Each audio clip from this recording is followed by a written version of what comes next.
our tentacles are everywhere within the industry. In the past, we've been accused of being a gin and tonic club, which we're definitely not. This episode is sponsored by BM Catalyst, Europe's leading manufacturer of catalytic converters, DPFs and front pipes, helping to keep vehicles running cleaner and greener. Welcome back to Garage Talk and Wrap, the podcast with me, Vicky. And me, Ben. In this episode, I sat down with some of the IAAF board and council members the day before the IAAF conference in Milton Keynes. When I say some, it was six for four. Yeah, 7 people rated for 4 mics. Yes, it was meant to be our end of year review this week, but we bumped ourselves for this chat because we felt it was important. Loads of key points in there and so timely with the IAAF conference having just taken place. For me, managing the table was difficult because it's fair to say that they are all highly intelligent people who understand the aftermarket and have a lot to say, and people should listen to it. But also they're good friends of ours, so it was very light-hearted considering that it was board members of the IAAF as well. I think it was a good balance of not getting too deep into it, but getting a lot of information out there. And I don't often praise you in public, but I was actually really impressed with how you handled it. We were expecting 5 people? 4, Mark said. Mr. Field said 4. You plus 4. Yes. And we were like, oh, okay, we can manage that. But you did very well and you gave everyone a chance to speak. So well done you, Ben. Very, very proud. That makes me emotional. Thank you. Anyway, it's a pretty long chat. So less of us and let's get into it. Welcome to the Garage Talk podcast. We are joined by royalty this evening. We have Mark Field. We have Neil Pattemore. We have Kevin Kelly. We have Tina Drayson. We have Sue Mckay, and we have Lawrence Bleasdale. I believe I've got all the names right, so that's a good start. Mark, we're here. The agenda is Future Shock, the future of the aftermarket, but I don't think we can move forward without looking back. How's the year been? Yeah, this year has been really active for IAAF. If you can imagine us as a federation in its 95th year, we've had a year of continuous engagement with our members, and whilst we are introducing new ways in which we do engage with members, such as for our football tournament or through various different things and initiatives that we're doing, we now have these communities, which we'll talk about later on. We're actually being pushed by the federation, which is brilliant. So we have this coming together of both members and ourselves to actually move the industry forward. I think that's the most exciting thing about this year. For me, looking at the IAAF this year, it's been very colourful. We've done some amazing events. We've involved everybody in different ways, both in the councils and also in social ways. It has to be the most engagement you've had from people. I think, yes, we're just people, aren't we, at the end of the day? And we all work really hard. When you look around the conference or the dinner, you'll see a lot of passionate people about this industry. So we're really sort of looking to leave this industry better than when we first found it. And I think if we can engage in ways that are a bit more sociable and are a bit more fun, then we'll achieve great things. But I think you're referring to obviously our football tournament for one, which was pretty exciting. And we're obviously looking at more things in 2026 as well. Yeah, that's part of it. There's also the councils, which we'll come on to shortly. Kevin, that's the easy part, looking back. What's the future look like? What is Future Shock about this week? The conference itself will talk a lot about challenges and leadership and how individually people can steer themselves, strengthen themselves to overcome what is a really tough industry, right? It's a challenging technology, new market entrants, legislation, the cost of doing the work, business taxes. If I was a workshop, you'd be sometimes a little bit scared to open up on a morning because it is such a, intimidating sector almost in some respects. But I think what we're about here at the IAAF, and especially now we've strengthened our garage membership, and obviously Tina represents that at the board and council level, I think that's really good. And I think what that means for us is that we're listening and we can help. Our membership is vast and powerful and clever and smart and really needs to help technicians and workshops. So I think if I was to put a positive spin on that difficult introduction, I spend a lot of time with workshops and a lot of time with technicians and service managers, and they're a great breed of people. The resilience they have, the skills they have, the customer care, whilst it can maybe be polished in some areas better, they deal with customers day in, day out and do a great job. So a garage, I think moving forward, has to decide what they want to be. Yeah. They cannot simply say we're going to do all makes, all technologies. We're going to throw open our doors. I think good garages and garages need to step back and have a business plan. What is the strategy? What are they really good at? What is the gaps in their offering that they think there's a market for, especially with new technologies, new brands? And put together a business strategy, right? A 2, 3, 5 year plan that they can understand, finance. Whether they can do that themselves or with third party help. And I think what they don't realise maybe is that having a clear plan will help with recruitment and retention. Yeah, I think that's the key, isn't it? Is we've always passed people out of this industry and never attracted them in. And I think now we need to start attracting people in because we're a good industry, we're a brilliant industry. 100%. And to bring people in to help them on that strategy, not just deliver it. I've made the strategy as an owner or a service manager or whatever, senior technician. Bring in people with different skill sets. The new generation, I've got children, even I don't know how to talk to those people sometimes outside of my home, but we need to embrace them because they have different mindsets, different knowledges, different skills. So who better to help, scope that strategy and deliver it than some of the new people who we can bring in. By the end of tomorrow night, we'll all be doing a TikTok for Gen Z, is that right? The TikTok. We'll be doing a conga probably around the table. So yeah. Tina, we've just mentioned garages heavily. You're obviously a garage owner and you're one of the companies now that are growing and you've taken up what Kevin just said, you've already taken this on board. How important is the IAAF to the garages? And obviously you've now got the Garage Council. How important is it that you feed into this? Thanks for having me, first of all. It's okay, no, it's a pleasure. I think what the Federation have done by including the garages has connected all the dots. So they now represent every part of the aftermarket, which there is no other organisation that does that. And from the garages perspective, I think it has given us a voice. It's given us a platform where, as Kevin said, we're actually being heard. So the challenges that we're facing, someone's actually hearing, someone's actually listening and trying to find solutions and work together with us to what they are. And just to go back to what Kevin was saying about recruitment, I think what we have to realise with the younger generation, what I'm noticing, not just in technicians, but in sort of non-productive roles, people want progression and they see, they look at a potential staff member and they see that they've changed jobs every 2.5 years and they see that as a negative. Because if you go back in history, you had a job, you were loyal, you were there 30 years, that's how it worked. The younger generation, they want progression. And if you're in a position where you can't offer that to them, they will move on. So most of them want training plans, they want development plans, they need to have that. And that's how you're going to get staff, that's how you're going to have good retention with technicians and service advisors. And I think, of course, a lot of what Kevin said about it is a lonely industry at the garage level because a lot of garage owners work on their own, they're working late at night. So a lot of what we're going to be discussing tomorrow is vital to garage owners, isn't it? The mental strength and things like that. Yeah, it's incredible, really, the amount of garages out there where people are still struggling. Some of that is resources. They're kind of at the infancy of their business. They don't know when to take the next step into adolescence, if you like. It's about balancing money, finance. I think most garages are started by a very good technician, but very often they don't have the business acumen to know actually how to run a business.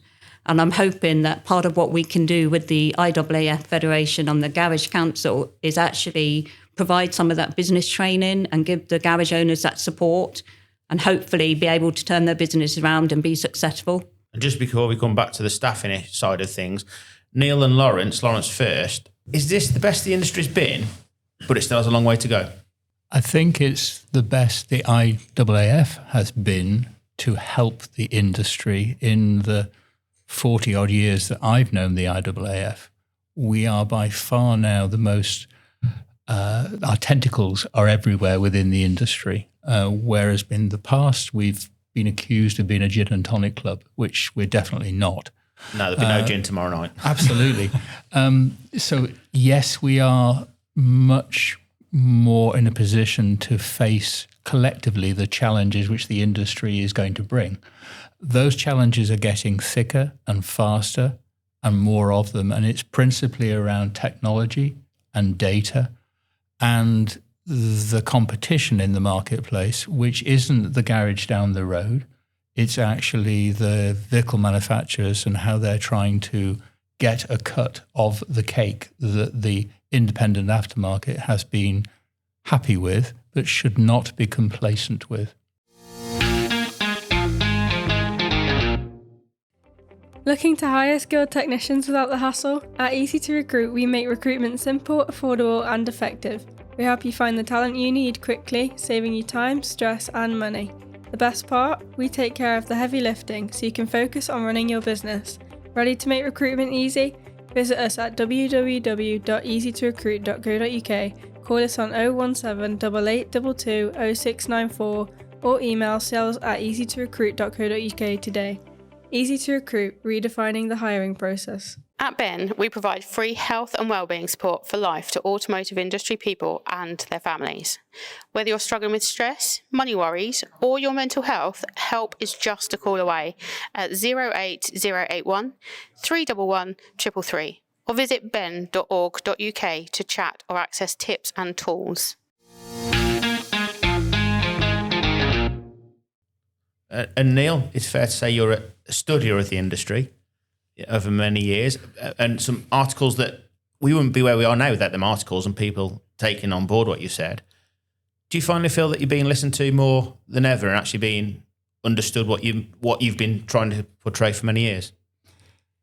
Very good question, and the answer is a qualified yes. Good. I think that as Lawrence just mentioned, the industry is evolving, probably faster than it's ever done, but that brings some fairly serious challenges in terms of who controls the aftermarket. And one of the issues that we suffer from is making sure that we have the right people in the industry to see the bigger picture and make sure that the abilities, and I choose that word carefully, that an independent workshop needs to be able to repair a vehicle, that needs legislative support. That's a lot of what I do, but the legislator, and again I use this word very carefully, they're looking for data-driven evidence. So without the evidence being fed back to us as a federation, which in turn we can use when talking to the government, then it becomes hearsay, and they don't recognise that. They want evidence. And one of the things we're very poor at doing is recognising that little things which should be possible are not, and then bringing those to the attention of the legislator. And we've got a very good legislative framework, partly in Europe and partly in the UK, and the two are coming closer together. But the motor vehicle block exemption order here in the UK is very good, but it needs evidence to sustain it, because otherwise it doesn't get renewed, and it's a 5-year cycle. And that's the whole basis of competition in the aftermarket. And that, again, is a complicated, wide-ranging subject. But the summary here for the independent workshop is they're very good at what they do. They need to be better, but they need the support to be able to be better. And that means accessing the vehicle, accessing the data of that vehicle, especially when the vehicle's being driven, because there's a lot of data generated. And if you don't have access to that, if we're restricted only to the OBD port, which is currently where we are, then that will increasingly be an issue. So we're a partnership here, and the partnership is between the independent garage and the federation. But we need them to help us to help them. When we were seen as a gin and tonic club, as Lawrence said, people aren't going to feed the information to us, are they? So we're on the back foot straight away. But now we're an open federation, and we are getting that information, so we can actually feed a lot more back. Absolutely. And I think the federation has changed and shown through those changes that it represents the wider aftermarket. And the wider aftermarket is a complete ecosystem, if you like. We're interdependent. Parts suppliers, diagnostic tool manufacturers, training providers, the whole aftermarket sector is interdependent upon all those various aspects. Ultimately, it coalesces when you give the keys back to the owner or the driver of the car, they pay the invoice, and the job's been done. But to get to that point is a whole journey. Yeah. And that's where we're really coming together as a federation to help the industry and the sector as a whole. But as a garage owner, I'll come back to you in a moment, Lawrence, but as a garage owner, Tina, we've never given customers that journey, have we? like Neil said, us garages have been able to provide that feedback now so they can use it with the vehicle manufacturers, I think is gold dust, really. And Lawrence, you said the gin and tonic comments, so back to your good self, that we have now changed this federation. I'm regretting using those extra expressions. When I said that, the car was a very simple mechanical device. Today, it's no longer mechanical. It's a computer on wheels. And it's, as Neil has just said, it's giving data to the vehicle manufacturer. It's giving data on board to anybody that wants to look at that data. And it's the analysis of that data and also being able to get the correct coding to actually affect a repair and change a faulty component is very, very important. And that is going to be an area that we have to work with the garages and the legislators going forward. Because it's also the case, as Neil was pointing out, that in some cases, the legislators have to have this pointed out to them because they don't realise the complexity of what's actually involved. And last but no means least, Sue, we've gone on about the technical side of things. We've gone on about the garages growing up. The biggest thing is people. And this year, you've been very prominent in the Gender Balance Council. And we've known we've had a recruitment issue in the industry, but we're changing that. Why did you push that forward? Well, I look after the commercial vehicle section. Yes. So that's very male dominated. So, and I've been in this business nearly 30 years and it hasn't changed in all of that time. So for us to attract new people into the aftermarket, we have to change the way we all work. And it's very evident now that females are not coming into our aftermarket. And we need to educate and encourage them to be part of it. It is exciting business to be in, but we need to find a way of getting them involved and wanting to be part of it, take away the stereotypical it's a dirty business, and that there are lots and lots of opportunities in lots of different jobs that they could be part of. And it's something I'm quite passionate about trying to help do. And that came across. We were at the meeting itself, and that came across. And everybody in there was passionate. There was some good conversations Absolutely. in there. And I think the one thing I remember is that somebody said, "I didn't get any female applications for my my job advert." And then I think somebody else said, "Well, switch your language," and all of a sudden it was kind of a switch went off, wasn't it? That's why we do these things. Absolutely. And that's why we felt it quite important that we had a recruiter in that environment as well, so that we could actually talk to them about some of the challenges that we've got in that area. And that the language was quite debatable a little bit, but it was important that we changed the language in those applications that makes females want to go and apply for that job. And Mark, you've led this as well, the Federation. You've put all these councils in place, haven't you, along with your colleagues? Yeah, I think the best thing about the IAAF now, and I actually agree with what Lawrence says, you know, I've grown up in this industry, the automotive aftermarket. That's a timeline, that's a journey that you have, and at a certain point in that journey, we are that type of federation, and when I'm not around in the future, we will possibly be another type of federation, and it will keep evolving. And I think that's the beauty of our federation. For 95 years, we have always found our place at whatever time. And I think where you have now is this underlying support from the federation, where we sit around these communities and we might not agree on very much, but we do agree that actually moving forward together is a really strong offering. And if I'm saying I want us to be more vocal, they're already asking, why aren't you already? Why aren't we doing this now? Why aren't we doing that? So they're pushing us as much as we're pushing and trying to change the federation itself. But I think, again, with what Sue's just said, businesses in terms of if they've struggled to recruit or haven't had the response they want, we've got to help those businesses. It's not their fault that they've had that sort of thing. We need to help them. And I think part of that conversation in the Gender Balance Council was we don't want to be penalised for trying to do right. Yeah. And I think that's the key thing, that we have to work and go, right, so us as a federation now have to expand even further and go, we need to support you because it's really important to your business. I think one thing, Sue and Tina, both of you, is that the female events that we've seen each other at, because we've gone as press, they're great, But when it's full of ladies that know the problem, kind of the message gets a bit lost. We need more gents there that will understand. And I think that's why, that gender balance council was good, because we had a good mix of male and female, different positions within their businesses that were able to tell us the kind of challenges that they've got. And, and I think from us as IAAF, we have got a duty now to try and address that topic in a way that people can see it as a positive.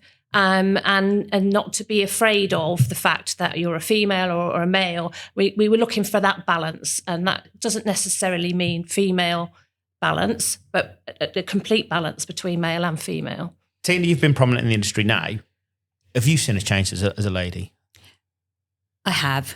There's definitely more women getting involved. I think some of the messages that we're giving out is actually there are so many transferable skills. It's not just about being a technician. There's the finance, there's the business acumen, there's the marketing, there's lots of different roles that women can play. And I think by us women actually being very vocal and being very social on sort of social media, and it is highlighting that there is a place for everybody. And one of the things that I took away from the gender balance meeting, which I think Kerry mentioned, was when women are looking at job roles and there's a big long list of roles and responsibilities, women will only apply if they know they can do all of those, whereas men will apply if they can only do half, and then they'll wing it. But the reality of it is, it's true. Yeah, it's very, very true. It is. So how you word your recruitment ad, if you like, how you put that message out there is really, really important if you want to attract the females into the business. And we do, don't we, Kevin? We're trying. And I've just been listening to my colleagues here, and I'd like to bring some of those strands together. So my organisation at Bosch and the IAAF, we have a very simple strategy, really, is we, regardless of the powertrain, regardless of the brand, regardless of where that vehicle comes in, private ownership, fleet, third-party ownership, whatever, our membership can bring the parts, the diagnostics and the tooling you need to repair those vehicles, and then the services, training, technical data support, marketing, finance, whatever it be. So if we boil it down to that, that's quite simple to understand, even for me. And bringing in some of the strands that Neil and Lawrence have discussed about the march of technology and the OEM being in privileged contact with the manufacturer, with the driver of that vehicle, and knowing more about the vehicle than perhaps even the driver does. What that potentially does for our sector is quite dangerous. Not only is the access topic and the restriction, or all those things, and the speed of data and access to it, one of the USPs of our business is we're pretty responsive to the consumer. You know, you can get your car booked in. Yeah, I'll squeeze you in. How often do we hear garages? Yeah, I'll squeeze you in. They stay late, the Saturday mornings, all of those things. That's not mirrored by our OEM competitors in the main. No. They're very, so the booking shed, 3, 4, 5, 6, 7 weeks in advance. Let me give you a scenario. If that vehicle knows there's a problem with the part, and that it's not a serious problem, so it can be carry on being driven, but it can say to the driver, we've identified a fault. Don't worry. We know what the fault is. We've ordered the part. You can, the next time you're passing in 1 week's time, if you call in, we've got a pre-arranged slot for you, drop it in. Wow. All of a sudden, one of our USPs has gone, because the OEM network has become flexible, it's become convenient, and it's become built around the car driver, not around their schedule. Wow. If that's not a threat, if that's not a risk for our industry, I think that's really, really scary. And then just pulling some things that Tina and Sue were saying, I'm really pleased to say that my last 3 hires have been female in my sales and support team. So you've been quietly influencing me in the background, which I think is great. And there is that, it takes time. It takes time, right, for this machine to change. And I think what we've learned is exactly what Tina and Sue said. It was the language we used in the job description. It was how we went about the interviews. We made it very, very fair, and we gave them the best candidate one on all 3 occasions. And because we were then going into that digital area of services and support for workshops, and again, I think Tina said it, and you said it as well, Ben, we don't tell the consumer what's going on with their vehicle. No. And if we go to Gen Z, when they order a Domino's, they see when it's in the oven. They see when it's been prepared. They don't have to talk to anybody. No. So this is this is the next generation of associates, and this is the next generation of customers. So we've got to embrace this service mentality beyond just servicing the vehicle. Neil, How do you see that situation, and how can we beat those threats? I think there's a relatively simple answer to that.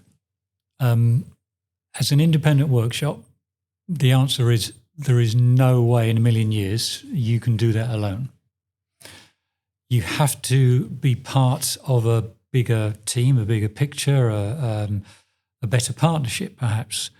And together we're much stronger. And one of the weaknesses of the aftermarket is that it's predominantly SMEs. And SMEs are never going to win a legal battle with a vehicle manufacturer. So they need someone to help them.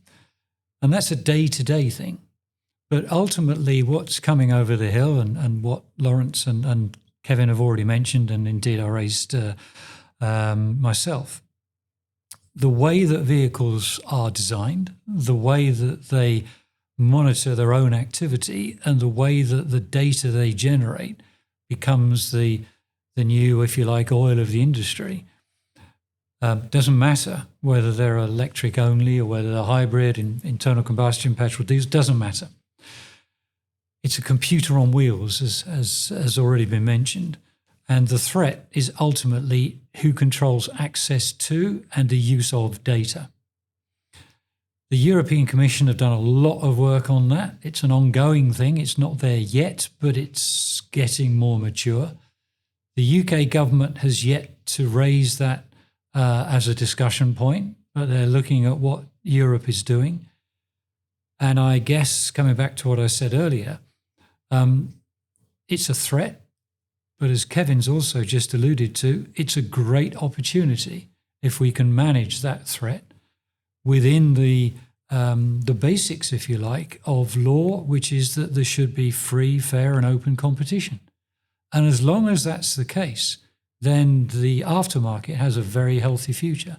And I think the one thing we know from government is that they won't drive this. We have to drive it as the Federation. And I think that's the key here, isn't it? You know, we need the information. We need to go, as you say, factual, and say this is it. When quality matters and emissions count, demand precision. BM Catalyst is Europe's leading manufacturer of aftermarket hot-end emissions products. From catalytic converters and OE-level components to expert technical training available on Garage Pro, BM delivers best-in-class manufacturing, rigorous performance and full compliance. Need parts you can trust? Visit bmcats.com. Partner with BM. Drive profit, exceed expectations. And Mark, we are talking to garages. What's the final message for the garages? I think for 2026, it will be the year of the garage for IAAF, because that is when we introduce our tiered membership. So we will have a free membership for garages. We're going to maintain that. And then we'll have some pricing options as well that get them more involved in our sector, but also with the automotive supply chain, which you'll see tomorrow.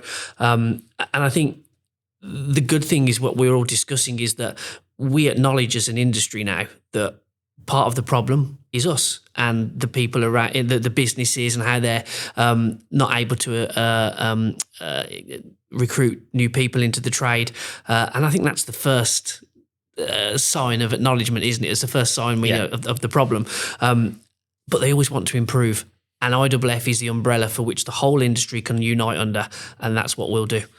So yeah, really exciting year ahead, full of energy. And as Neil said earlier on, you can't do this on your own. So please continue to talk to the IAAF and we'll continue to push the boundaries. Right, I'm going to go around the table now. I've got 2 points very quickly. What's been your highlight of 2025, and what do you want people to go out tomorrow afternoon saying from the conference? Sue? Definitely for me, the Gender Balance Council was a good kick-off for us, and something we're very excited about doing for next year. From the conference tomorrow, I'm hoping everybody goes away with a different perspective on what the aftermarket's going to look like in the future, because with the key speakers, they're bringing something new, and I'm quite interested to see how that evolves. Lawrence? The focus that we're now putting on training and education throughout the industry is the real highlight from 2025. And I want to see that develop and flourish in 2026. Tina? The Garage Council meetings have been full of passion. The people that have been involved in it have brought so much to the table. The energy in the room has just been phenomenal. And I think, and I'm sure Mark will agree with me, the takeaways from it have just been fantastic, driving forward what we're going to do with the Federation, with the Garage Council. Something in the conference you want people to be saying tomorrow? With the lineup of speakers, I'm really hoping people will go and reflect on the resilience that you need to have and that you need to grow, if you like, personal development, self-awareness, because it is a tough industry and we do need to have that resilience to keep going. Neil, 2025? I guess there's the word that's just been used is passion, but I'm really proud to have been a very small part of the passion that the IAAF is bringing to this sector. And I think that the feedback we've had, and I'm probably stealing Mark's thunder here, has been truly humbling. The fact that it's changed to be the tour de force that it's becoming.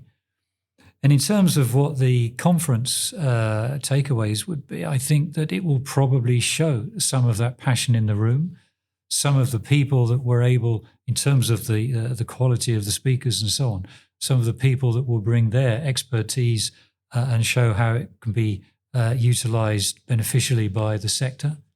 And ultimately, it's a difficult time in terms of there's a lot of work been done this year, but if all that comes to fruition, then it, again, will show a very good future for the industry. But even if only a percentage of it comes to fruition, we're far further ahead than we ever were.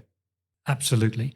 And I think that is going to be evidenced during the conference, and ultimately the wider influence that we're having within the media and within the industry generally and with the government is there for all to behold. Kevin, we'll concentrate on the day because I don't want to concentrate on what people are going to be saying on the night after they leave. So 2025 first. Personal highlight, Bradford City's last-minute winner to gain promotion with the last kick of the game to finally get out of League Two. Okay. So, fantastic. No football, otherwise Mark will have us all supporting the Villa. Clearly, Bradford City's last-minute winner to gain promotion from League Two after many years at the doldrums. So, yeah, that obviously is personal highlight. The highlight with this fantastic group of people, this community that we've talked about so many times. So obviously, in the last few months, I've been in the role of president, which has gained me access to many of the working groups that I wouldn't have attended before, and see the great work and the passion and the knowledge and the skills that these people have got. So seeing us harnessing that now, especially the CV committee that Sue's talked about and Tina and the other activities, has just made us stronger and better and even more informed than we were previously. But as to Neil's point, we need to keep that going. So that's been fantastic to watch and observe and be part of. And in terms of the conference tomorrow, we've had some fantastic conferences, and people, you can see it in their eyes as we walk out. We've changed perhaps how they think about things, but do they go back on Monday and do exactly the same that they did before they even went into the conference? So my request to everybody who attends the conference tomorrow is do something different next week. Pick up the phone to somebody you wouldn't have spoken to before. Ask a silly question. Try something. Get a supplier in to talk about X, Y, Z. So don't just take it as an inspiration and then have a good party. Do something different the week after. Mark, how proud are you sitting around here listening to the comments? I'm extremely humbled and proud. I can't do anything in isolation, and it's the support from the board and the support from Tina and Sue and Neil that enable me to go forward and probably do some crazy things and do some really straightforward things. But I think it's to have that level of confidence that we are a federation that is unrecognisable than what we were a few years ago. And Neil says he's a small part. I feel like I'm a small part sometimes in just sort of like, pulling those levers to move us forward. But I think my highlight for the year is probably twofold. They're all pretty much centred around the same thing, which is I like bringing people together and the industry together. And I think when you get people around the table, as Tina mentioned, and you see that there is more of us that want to do good and do better for this industry, then you just think, brilliant, we're in a good place here to move forward. I think certainly our events are brilliant. We were the most active federation at Auto Mechanica Birmingham, networking events, panel discussions, Hot chicken wings. Hot wings, and obviously a Garage Awards, and that was on following our football tournament. So we go at a pace, and that is a pace that I probably set myself and push myself and challenge, myself and the federation and the members. And thankfully, so far, no one said that you're going too fast. Maybe Lawrence on one occasion, but But yeah, it's all good. And then coming out of the conference tomorrow, it's December. It's an automotive conference. I'd like them to feel a little bit entertained as well as everything else, because it's been a long, hard year. And I hope that whilst they take some education from what we have to offer, but also understand that the Federation will not relent in its mission, and will not sort of relent in what we're trying to do, which is to improve not just businesses, but people as well. I think from a media point of view and a content point of view, I think the fact that the IAAF is always positive, there's no kind of feeling sorry for yourselves. So I think as a board, I think you've got the industry's got a lot to be thankful for. And we can only congratulate you. And that's why we support the Gender Balance Council, and we come and film through other things, is because people need to see the work you're all doing. And that's each and every one of you, and the people that aren't around the table here today. So from a media point of view, thank you. Thank you for moving the industry forward, and thank you for being positive. Get that energy from our membership. They're the ones who drive us along. Nobody stops us and says, stop doing that. Do you have as much energy as Mark? No, because I'm considerably older. But I have it in spurts. Tremendous. Thank you. Well, we did say it'd be interesting. We did say it was worth listening to, and we did say that they're highly valued opinions and researched opinions. I'm just so grateful that they came and spoke to us, and more importantly, our listeners. Yeah, it's definitely good to get their message out there. And if you haven't heard of the IAAF before, the Independent Automotive Aftermarket Federation, I got it right? Yeah. Definitely have a look. They are there to support independent garages and the aftermarket.